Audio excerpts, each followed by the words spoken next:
Want to shop Walmart Black Friday deals first? Walmart Plus members get early access to our hottest deals. Join now and get 50% off a 1-year annual membership. Shop Black Friday deals first with Walmart Plus. See terms at walmartplus.com. For over 50 years, Burlington's legacy has been great deals on coats for all weather conditions. So before you're caught unprepared for the winter weather, head to Burlington for name brands, quality items, and surprising fits for every family member. Stock up on coats, sweaters, and accessories before the cold hits, so you can finally stop avoiding the elements and start living comfortably. Warm up at your nearest Burlington location less than 1 mile away. Burlington. Deals, brands, wow. When you share your food, you share your heart. So what's on your table this holiday season? Save on your festive feast at Kroger with delicious deals on all the holiday classics. Or wow the crowd with something new, like a quinoa stuffed butternut squash. It's sure to add a pop of color to your spread. How about a sweet potato casserole with a crunchy oat streusel topping, made with care for the sweet tooth and the savory tooth? With Kroger, fill your table with love and watch as your guests' hearts get as full as their bellies. Kroger, fresh for everyone. Hunt holds on to his power by a mere thread, ready to let loose and kill everything and everyone to save Bryce, his friends included. At the last minute, they are saved by an unknown, tentative ally, the Ocean's Queen people. While on the ship, Bryce and Hunt finally come together, only to discover that their powers can merge, making Bryce even stronger in the process. Meanwhile, Ithan faces the reality of his situation as he helps free 3 fire sprites and a dragon from the Astronomer. Back on the ship, the team receives devastating news about Sofie, bringing Cormac's hunt for her to an end.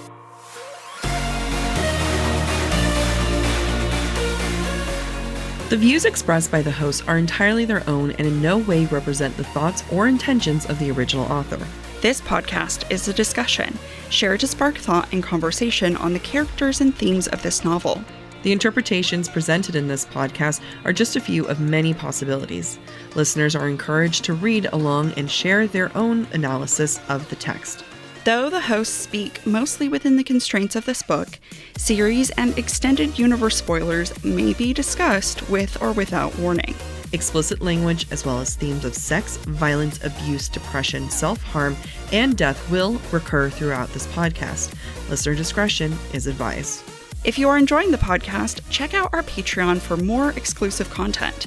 You can find us at patreon.com/Book Talk for Book Talk.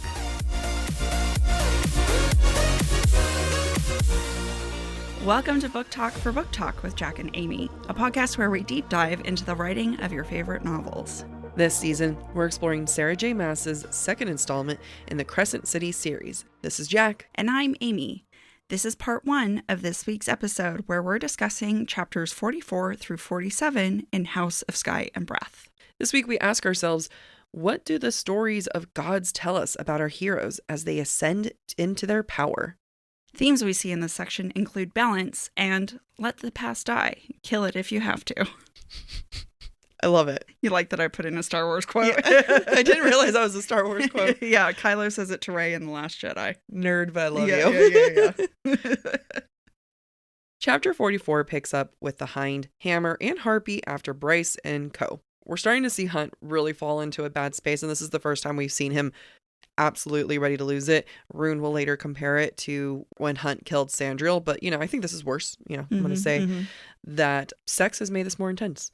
It's continued buildup, and I think that this is going to be a really good description from SJM. It's a really nice buildup. It's really good writing, and it's going to make the reader just as anxious as Hunt and Bryce. Quote, Hunt bristled, lightning flaring around his head like a bright twin of the halo.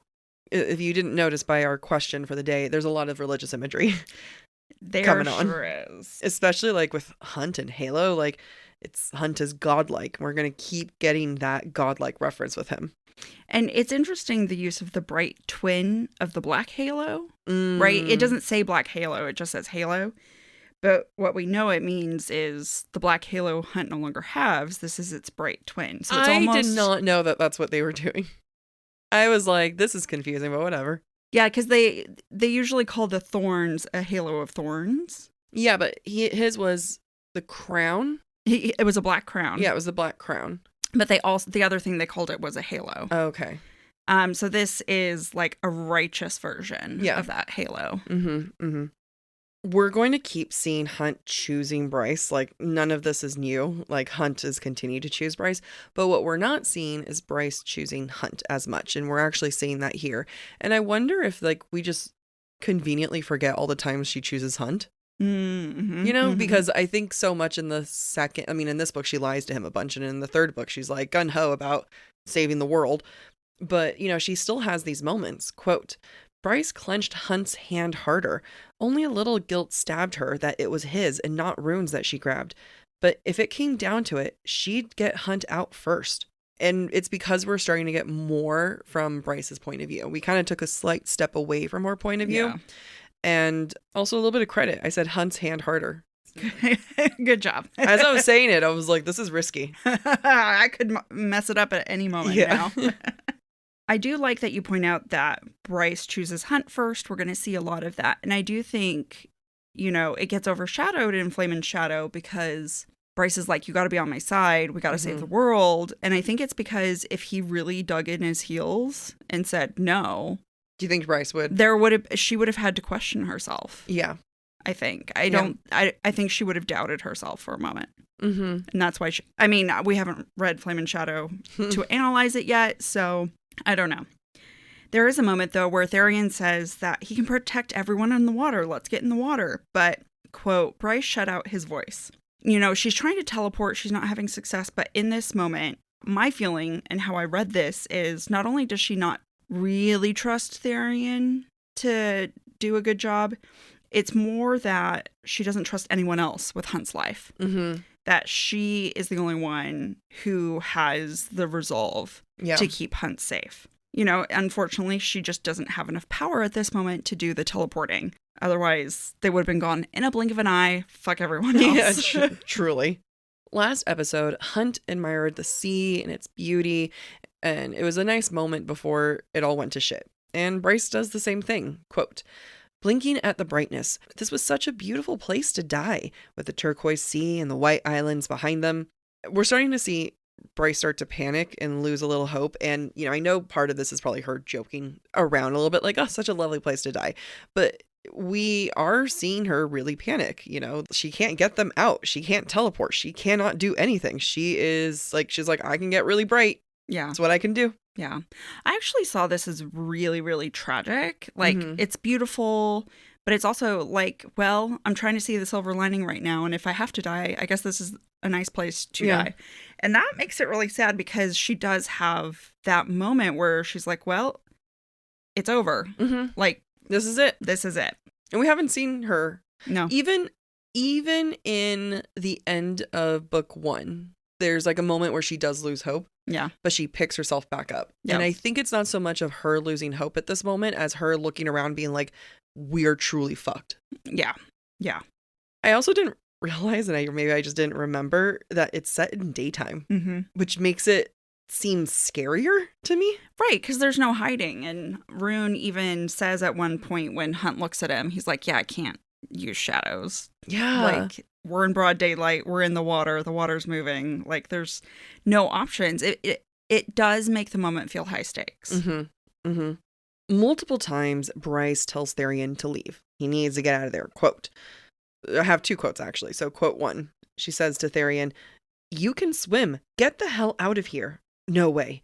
The wind tossed the mare's red hair as they bounded over the swells. The boat steered on a current of his power. We're in this until the bitter end, legs. Quote number 2. Get out of here, Bryce scolded Therian again. Therian shook his head, water spraying. This is not a version of Therian, I think. If we, like, the man that we've been mapping out this entire book, this is not the version of Therian that you would expect. Right. Considering every little thing. But again, like, that's why I like him, because I don't like him. I like his character, because there's just so many layers, and it's kind of a little bit of his true self coming in. It's kind of him stepping up. And again, like, I feel like there's a lot of mirroring between Therian and Bryce. We've talked about this for like the last 2 or 3 episodes, and she's good. She wants to save people. And I think that that's part of Therian's journey too, is like, there is good within him. And, you know, complex character. It is very complex. You know, I read this scene and I'm like, Bryce knows who Therian is at his core. And she sees him for the selfish individual that he is. Yeah. Right? And that's why she's saying, run. Because she's like, might as well do it on my terms rather than your terms. Like, get out of here. Like, I know you... But she's wrong. She is wrong. She obviously, in my mind, thinks Therian's going to pick himself. And he doesn't. The same way Bryce chose to continue to side with Therian when Mordok showed up. Like, in dire circumstances, at the end of the day, you're still my friend or ally. And I'm going to stick with you. You know, okay, I haven't read your notes, so I'm sorry if, like... No, go ahead. I'm stealing anything.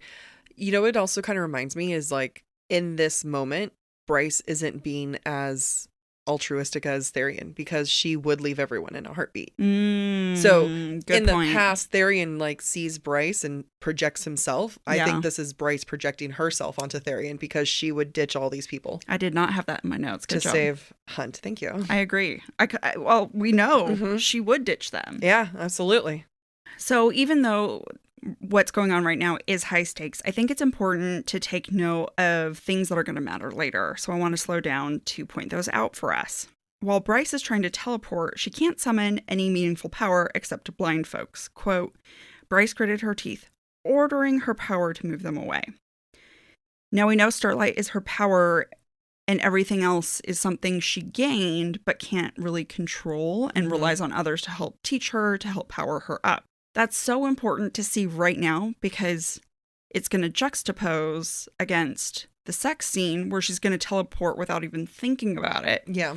Which just proves the point that Hunt's power charges her. So I just like that Bryce is doing, or SJM is doing this setup it's like, of hey, that right now. She can't do this. Right. She can't do this on her own. She hasn't had Hunt around. She hasn't had Hunt charging her for a while. Yeah. She needs that D.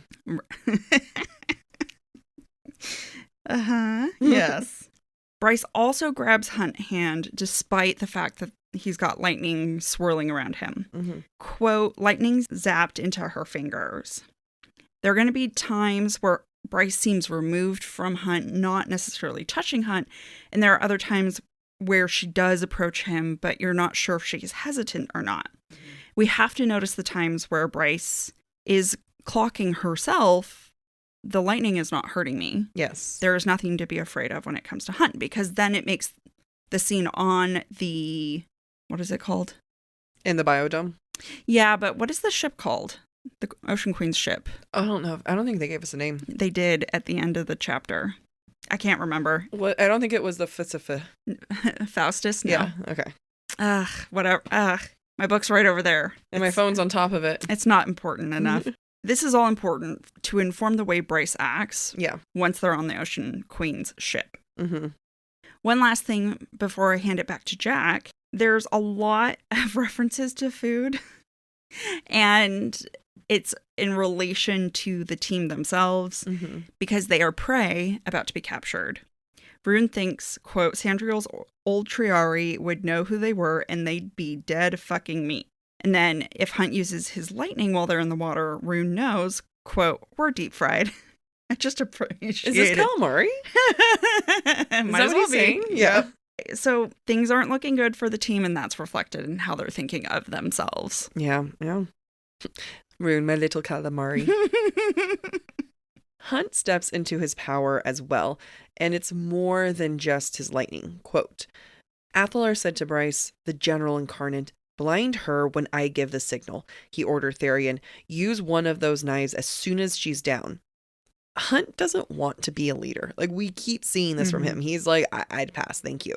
So when he steps up to be a leader, you know bad shit is happening. Yeah. Like, he doesn't want it. But the fact that he can also still talk is always a good thing, because it seems like he loses his ability to even speak. Yeah. Like, it's just purely like... He descends into chaos. Mate, sex now. The Hind comes to them, and she meets them, and it's just one giant clue. Like, it's just so many clues in this moment where I'm like, okay, this was a good one. This is a good moment in the reread to know what's actually happening. But in the meantime, Rune has a really visceral reaction to seeing her. Yeah. Quote, "Then the Hind met Rune's stare, and all that he was deluded to pure lethal rage. He'd kill her, and do it gladly. If he could get on that wave skimmer before Therian, he'd rip out her throat with his teeth." Damn. Personally, I feel like this is more violent than anyone else. Yeah. Because everyone else, like, is planning on killing her, but not like, I would love to use my teeth. I would love to, like, yeah. You know, like, this feels extra personal and extra violent. And I'm wondering if it's, like, combining attraction with panic, you know? Like, that is his mate. We do know that they're mates. So, like, I'm not in saying, this book. We know it from Flame and Shadow. Yeah, but, like, knowing what we know. Yeah. It's one of those things where it's like, okay, is this like different cross wires are happening that it's like he's just kind of like, I have a really intense reaction towards, and I'm angry and you're dangerous, so I'm going to kill you. Yeah, I do think that it gets really at that primal part of him because we've seen references to shifters ripping out throats and ripping off limbs when they've gone feral, essentially. Yeah. And in this moment, we're seeing Hunt going primal because his mate is here in this dangerous situation.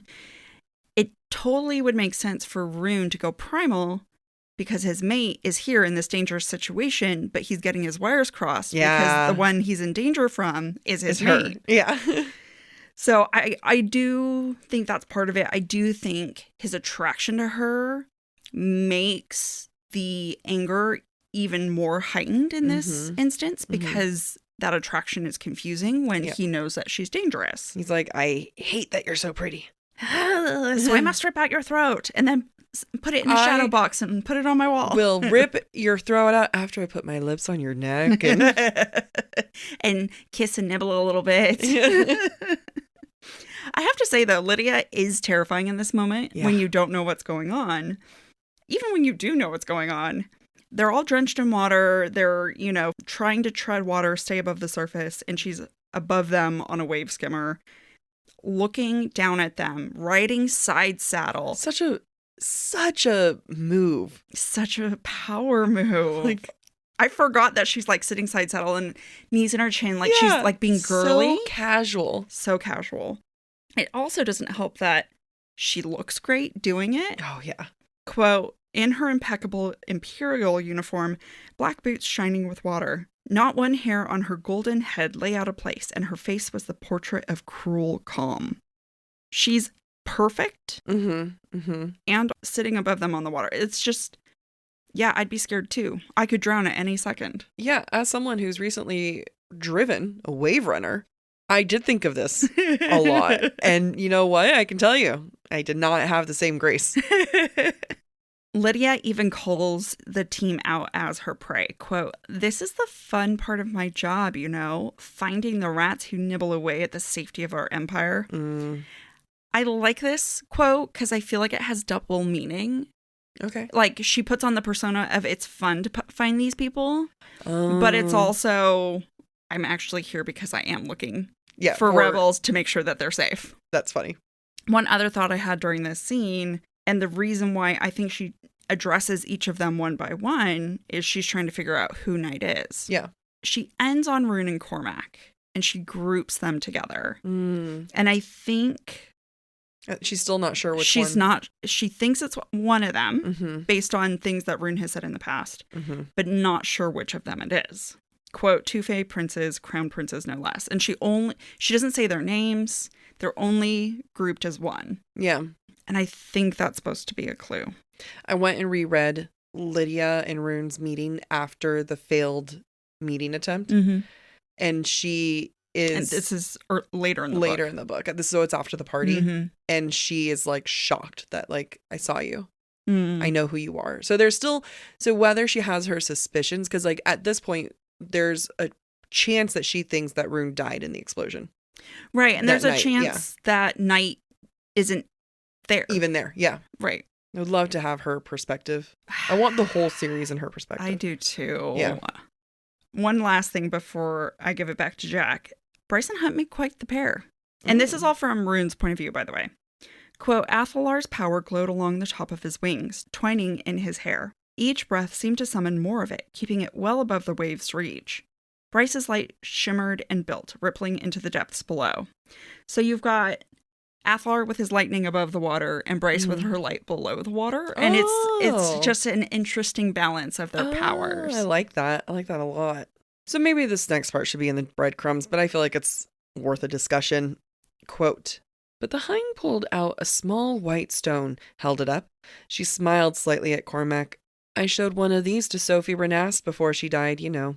Made the same demonstration. The stone is what gets them the help. Mm-hmm. The stone is what puts out the call for help. Mm-hmm. And, you know, it's like, maybe Bryce, your light. Maybe it was Emil's light. So it ended up being Sophie's light.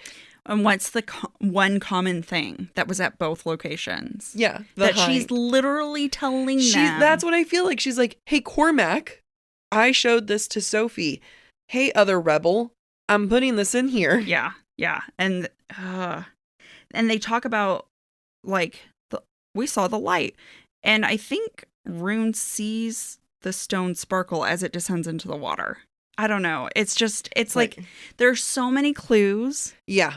There are a lot of clues that... And they're like, huh. I am shocked by this. Like, they would much rather believe that it was, like, Bryce's random light, which I did too. Mm-hmm. I did too. Well, we all did. Yeah. And I think this was, like, a really good job of SJM putting a clue right in front of us, especially in a book where there's a lot of things that I feel like are missing clue-wise. Yeah, that's fair.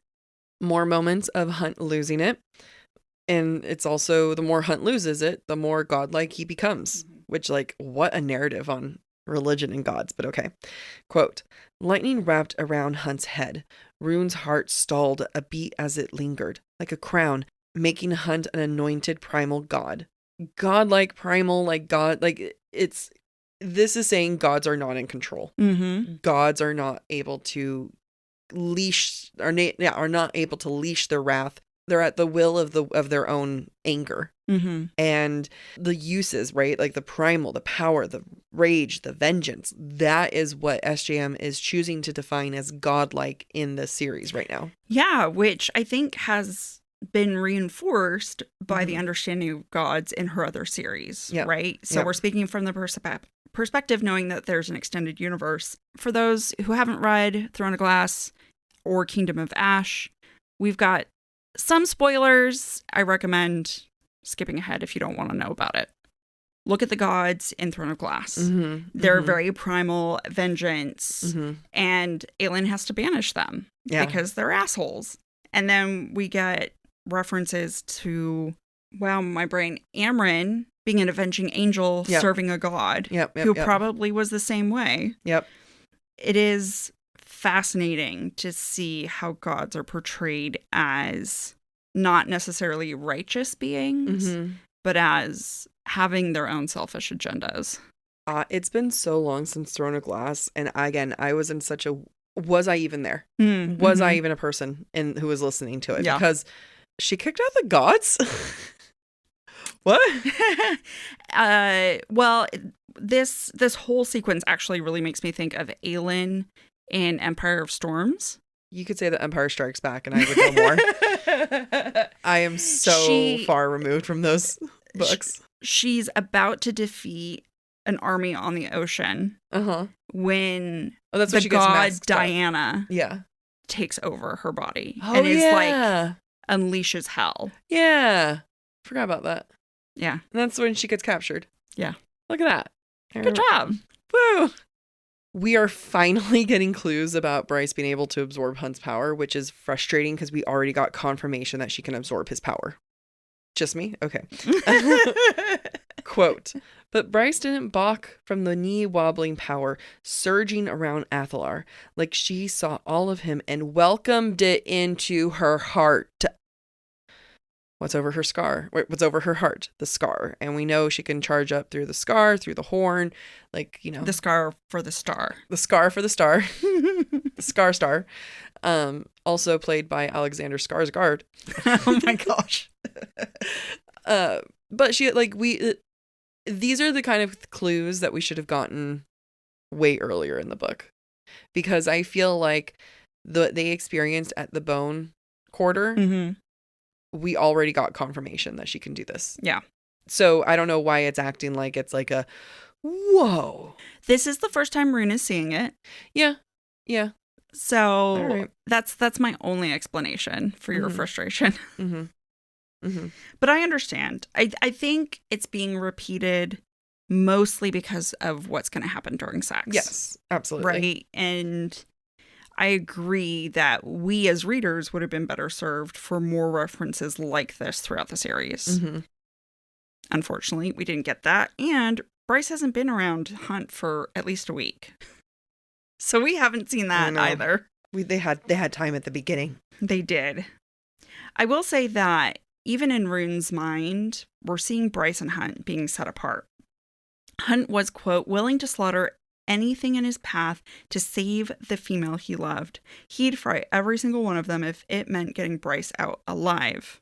Basically, Rune's like, yep, I understand my place. I am the bait while you guys run away. Yeah. Understood. I matter nothing. I mean, if there's any way that Rune would want to go out, it'd be to save Bryce. It's so true. Like, he'd be so happy to die for her. Yeah. He'd be thrilled. It's so true. What was it? It was like one of the listener comments that we got. They sent an email and it was saying something like, what's going on with Bryce? Because everyone wants to be with her, even if Rune wasn't siblings. Like, pretty sure he'd want to get with her too. Yeah. It's so true. I just love that other people see that connection too. Yeah. It's not just us. Yeah. I'm going to read to you a series of quotes to describe how much Hunt is losing it. Even after the Ocean Queen and her people, so the Ocean Queen's not there, but the people come and pick him up and rescue them. Quote 1. Holy fuck. His eyes, pure lightning filled them. No whites, no irises, nothing but lightning. So this is Hunt losing himself. His eyes, you always hear about eyes are the windows to the soul type thing. So you get this in a lot of media and TV shows where their eyes go completely black or white or whatever it is. Quote number 2. Hunt snarled towards the Hind. Lightning flowed like tongues of flames from his mouth. Serpent-like. Didn't Bryce just have a serpent-like comparison in the previous chapter? Yep. There's a connection there also. Then the Serpent Queen will come into play later. Quote number 3. His lightning danced up her arm, tickling, but not hurting. His eyes still blazing with power as they assessed the unknown female ahead, who, to her credit, didn't run screaming. Yeah, that's pretty good. But it's more clues that Bryce and him are a pair and that his power does not scare or hurt her. Yeah, and it's funny to me going back and rereading this sequence and thinking about all the theories before Flame and Shadow that said Hunt and Bryce really aren't mates. Yeah. I'm like, how can you deny this? Yeah. We were different people. We were desperate people. I always thought they were mates. I'm doing the collective royal the collective we, yes. The collective Sorry. royal we. Collective royal we. Yes, Amy, you're better than everyone else. No, I got a lot wrong in my assumptions. I got a lot The only wrong. thing I got right was the stuff that Lily told me. I wanted to add one more quote to your list. The lightning, quote, snapped around him, vines wreathing his arms, his brow. I thought this was a fun one because he's losing it, and it feels like that the power has ensnared him. Yeah. And it's controlling him like a puppet. I like that. Amy, what's that? An ad break. We'll be right back. Nice. Fall has officially started here in Los Angeles, and that means we finally get to do fall activities.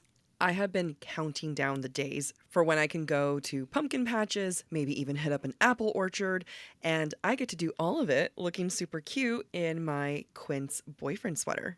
This weather is perfect for my dark academia vibes, and I'm so excited to bust out my washable silk blouse because I'm going to be taking pictures.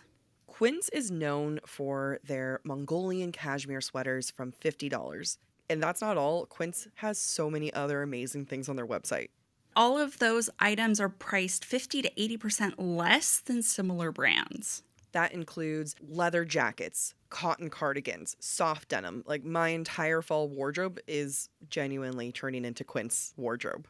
By partnering directly with top factories and cutting out the cost of the middleman, we get savings as the customer. One of my favorite parts about Quince is the fact that they only work with factories that use safe, ethical, and responsible manufacturing practices.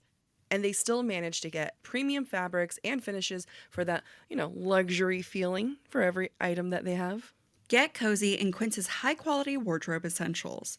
Go to quince.com/booktalk for free shipping on your order and 365-day returns. That's Quince, QUINCE.com/booktalk, BOOKTALK, to get free shipping and 365-day returns. That's quince.com/booktalk.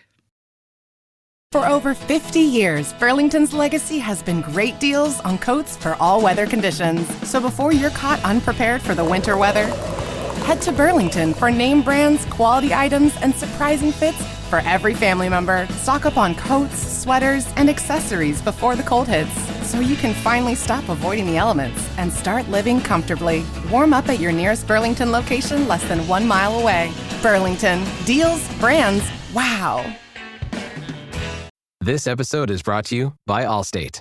Some people just know they could save hundreds on car insurance by checking Allstate first. Like to check the date of the big game first before you accidentally buy tickets on your 20th wedding anniversary and have to spend the next 20 years of your marriage making up for it. Yeah, checking first is smart. So check Allstate first for a quote that could save you hundreds. You're in good hands with Allstate. Savings vary. Terms apply. Allstate Fire and Casualty Insurance Company and Affiliates. Northbrook, Illinois. So despite the fact that the team has gotten away from the Triari and the Imperial Omega boats, both Bryce and Hunt are on high alert. They don't know who these people are. Quote, could she and Hunt take down the ship if they needed to? Could they do it without drowning themselves and their friends? Again, Bryce only trusts herself and Hunt. Mm-hmm. Like, at the end of the day, fuck y'all. You guys are shrimps in our story. We're going to be doing all the work. And everyone really is an afterthought. We don't call Rune calamari Rune for nothing. Cutting off his hand is like cutting off tentacles. We haven't made a good hand joke in a while. Funny that you have one in here. I do.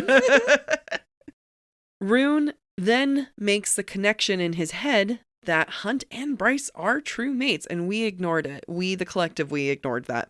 In a mind-to-mind conversation with Bryce, quote, it means he's going ballistic in a way that only mates can when the other is threatened. It's what's happened then, what's happening now. Your true mates, the way Fae are mates, in your bodies and souls.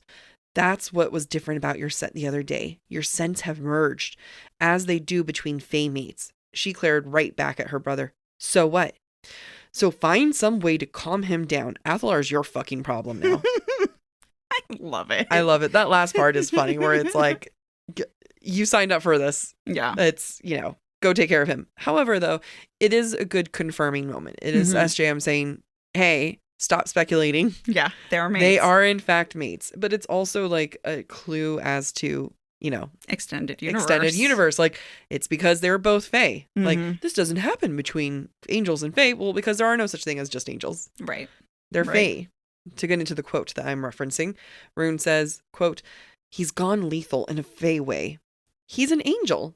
Doesn't seem to matter. Again, there's these are the kind of clues that I do appreciate because they are so glaringly obvious in hindsight. Yeah, they're obvious. And what I like about this and what I like about some other things we're going to discuss later, and I think both you and I get into this, is that all this information is told through the way these characters interact and is true to their characters and not just oh, well, now Bryce thought that must mean that they are all Fae, right? It's not told in exposition. It's told through humor. It's told through bickering. Yeah. I mean, where it feels like with ACOTAR World, everything was Farrah could have sworn. And then that was what was happening. Right. It's more with humor being used. Yeah. Like, but it only happens with Fae. Apparently fucking not. Yeah. Yeah. Which I appreciate. Yes, I do too. Just as we've been saying, though, throughout this book, is that Bryce really likes Hunt's power. She loves the Umbra Mortis. She loves this raging, powerful side of him. Quote, some small part of her thrilled at it, that he descended this far into some primal instinct to try to save her. Alpha holes can have their uses. There's also a point earlier, because I had your quote, but there's another one. quote, Hunt didn't back down from whatever primal wrath he rode. Bryce's breathing hitched. Yeah, she loves it. She loves it. He is about to kill everyone. You can think about it, like, he almost killed your brother. And she's like, but it's for me. I know, but like, you're saying that he likes me? I also get it. Yeah. I would too.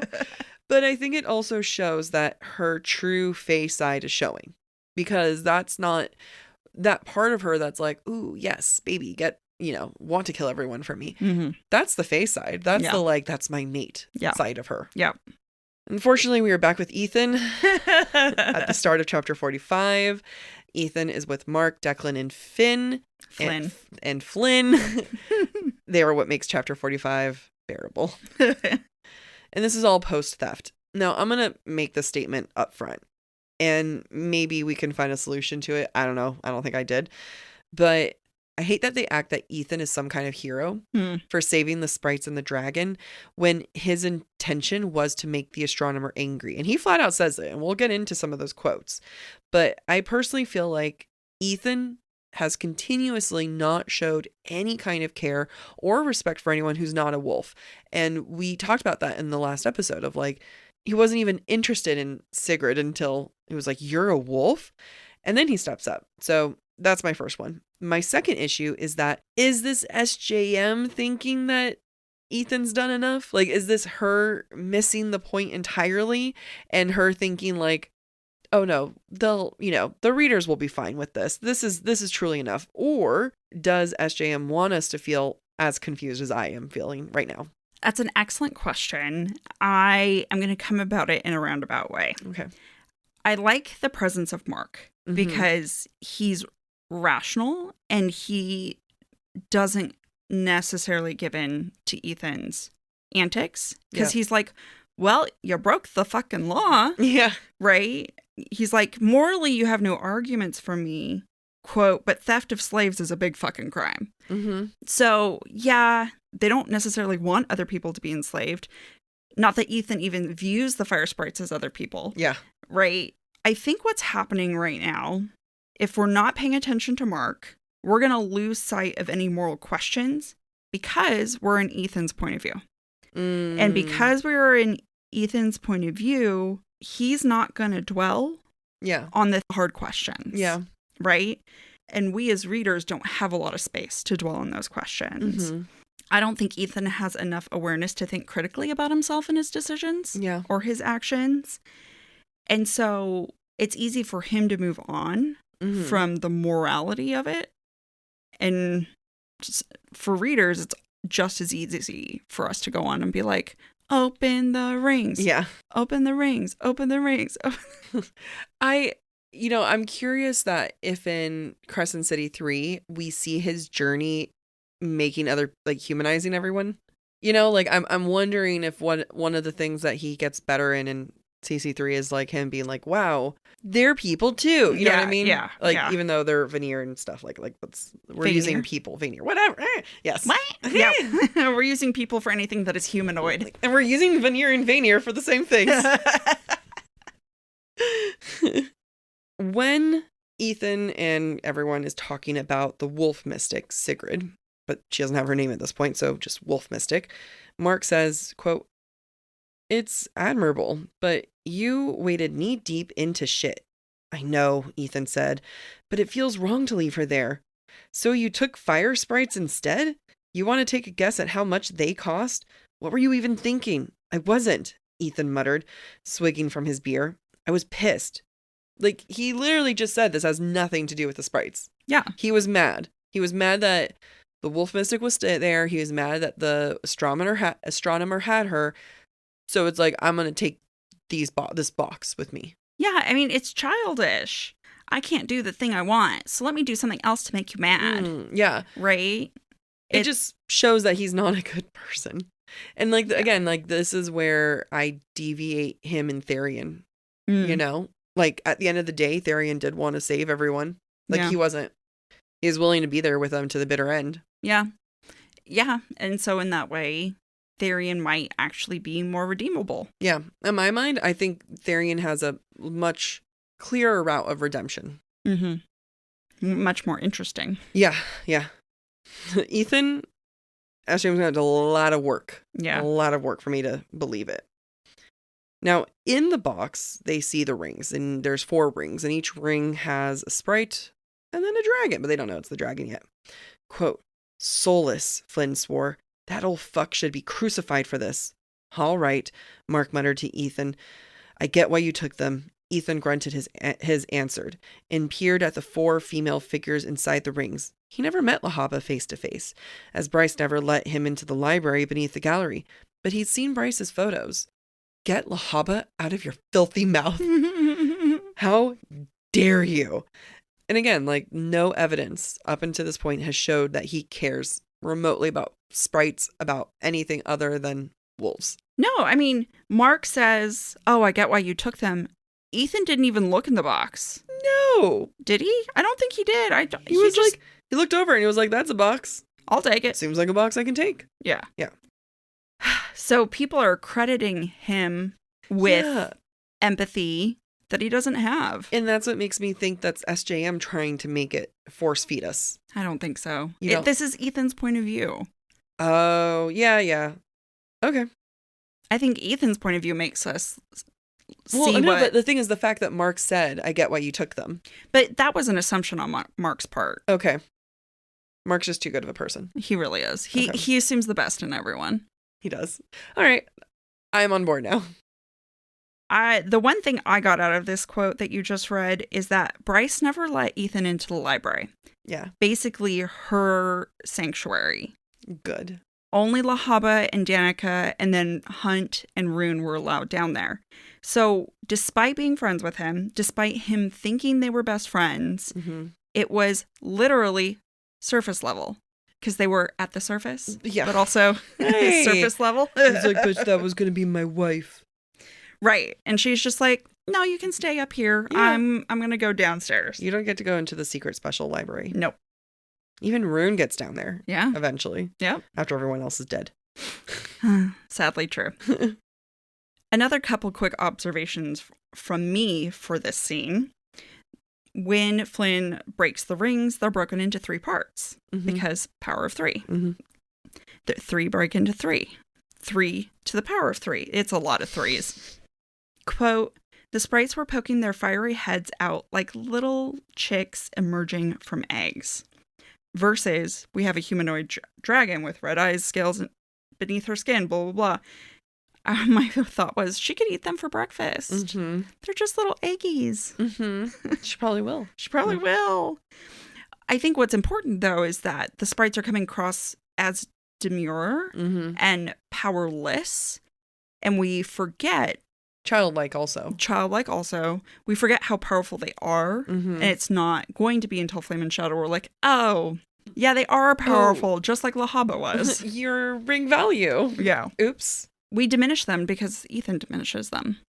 Except we don't, because we know better. I don't remember knowing better back then. We know better now. We know better now. That's what matters. Another quote that I have that I think is interesting for the future, not that we necessarily see it realized later. Flynn reminds me of Therian. Quote, "But Flynn, stupid, arrogant asshole that he was, got to his feet and grinned cheerfully down at the curvy female on the coffee table. Good thing a dragon now owes me a debt."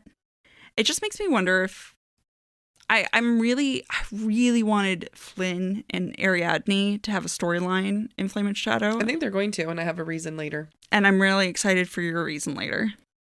Back with Bryce and company, they are on a ship. They've been saved, and we get to see the inside of this ship. Quote, "Cavernous biodome bloomed at the end of the hall, brimming with lush tropical trees, streams winding through the fern-covered floor, and an orchid blooming in curling mist. Butterflies fitted around and hummingbirds sipped from the orchids and neon color flowers." It reminds me a lot of the River Queen's biodome. It makes me realize that, like, maybe there is no such thing as a true below. You know, because even the River Queen had her biodome, which was above and below mixed, right? Yeah. And this is, again, above and below mixed. They are underwater, they're below, but they got above here. And it's the kind of thing that like Therion's been battling with, right? Like the River Queen would just be like, oh, is the below not good enough for you? Like, does the above have so much lore? And I think that this shows that he's kind of not able to like really see or appreciate that there may not be such thing as a true below.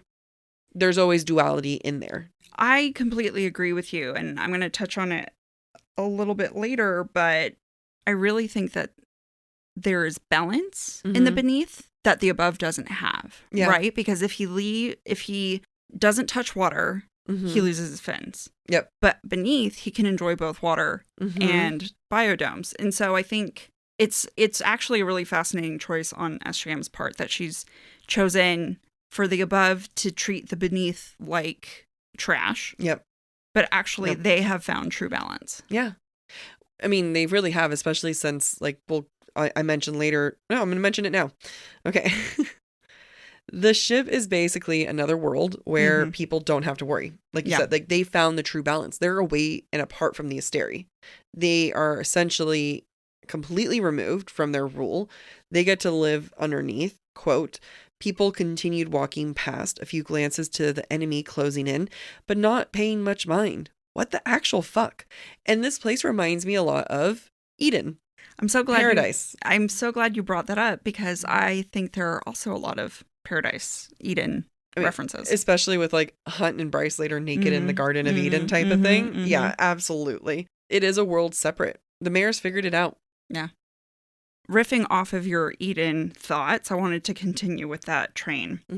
Quote, the tunnel beyond was massive, with halls branching out in 3 directions like the arteries of a mighty beast.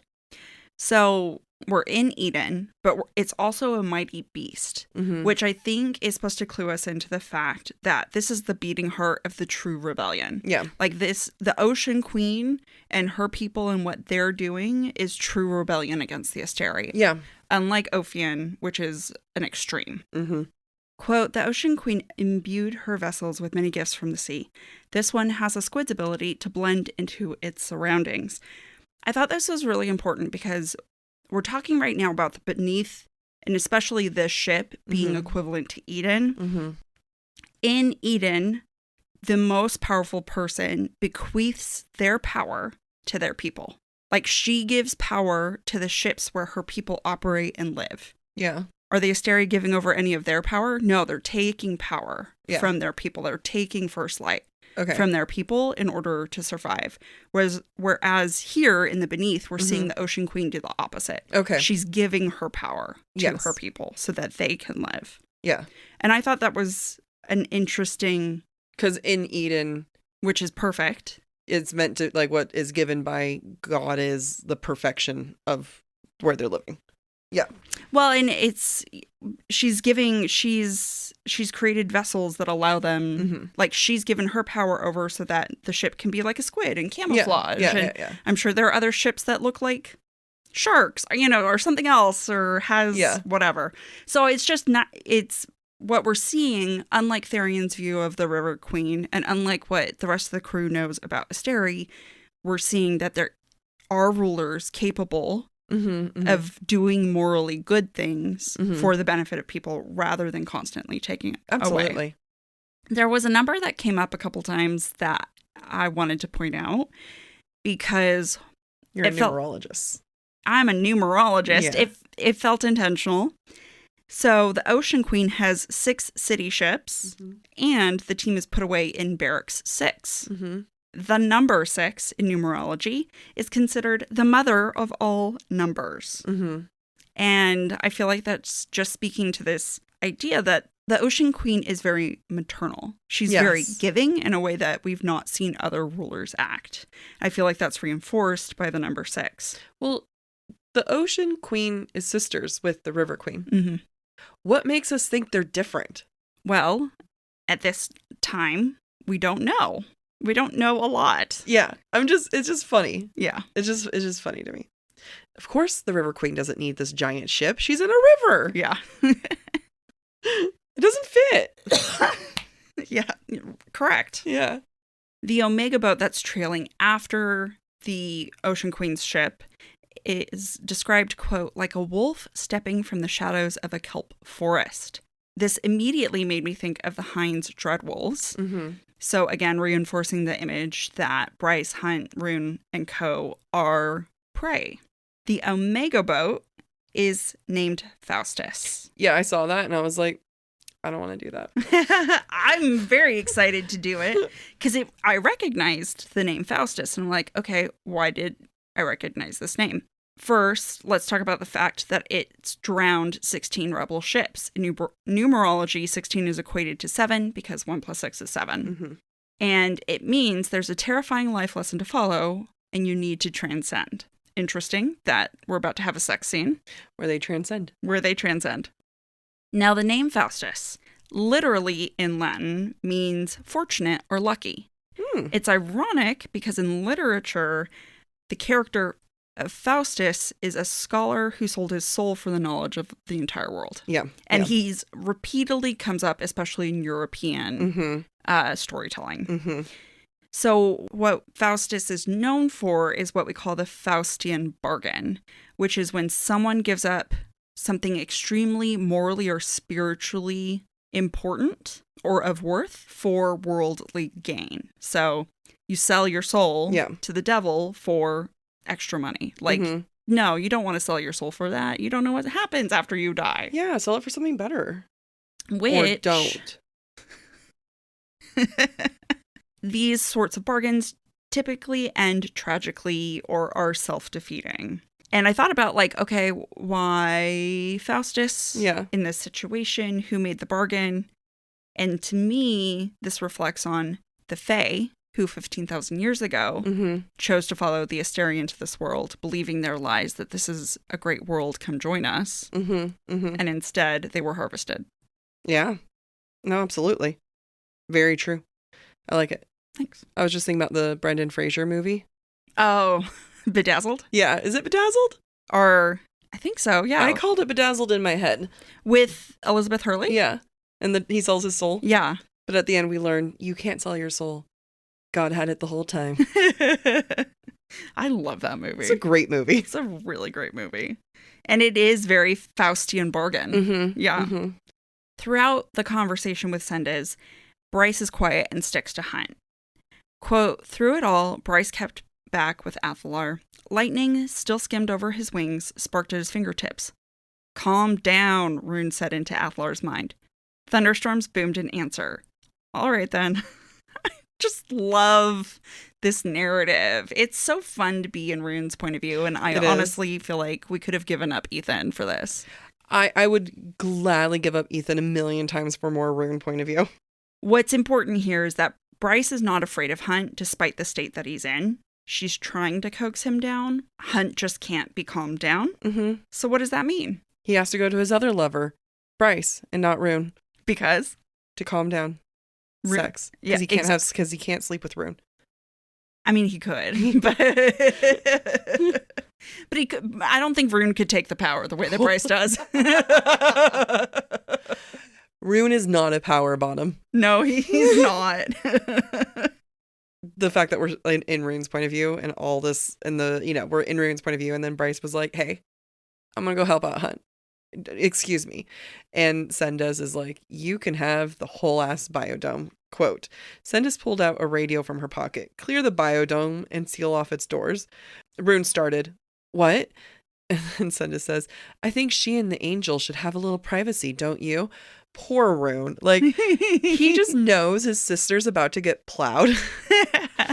Like, Hunt is about to lay down some pipes so much, and Rune's just gonna, like, sit there.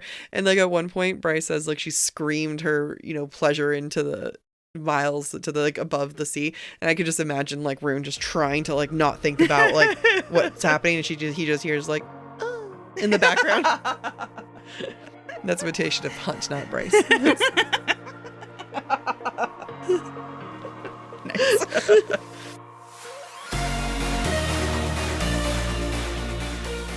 Thank you for listening to part 1 of this week's episode of Book Talk for Book Talk with Jac and Amy. Stick around for part 2, which airs on Thursday. We encourage you to rate and subscribe to our show on your preferred podcast listening platform. We would love to hear your thoughts based on today's conversation. You can submit your comments to our forum at booktalkforbooktalk.com for a chance to have your feedback discussed during a future mini episode or on a Patreon exclusive episode. If you are enjoying the podcast, please visit our website, booktalkforbooktalk.com, to view our latest merch and learn about supporting the show through Patreon or Venmo. You can follow us on TikTok or Instagram at the handle booktalkforbooktalk. Bye! Welcome to Book Talk for Book Talk with Jac and Amy, a podcast. Why am I hesitating? I know what this is.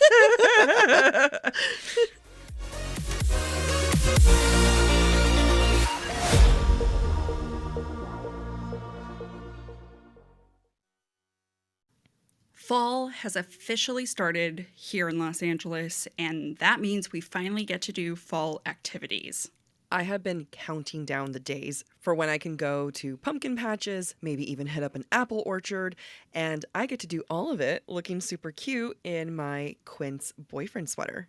This weather is perfect for my dark academia vibes, and I'm so excited to bust out my washable silk blouse because you know I'm going to be taking pictures.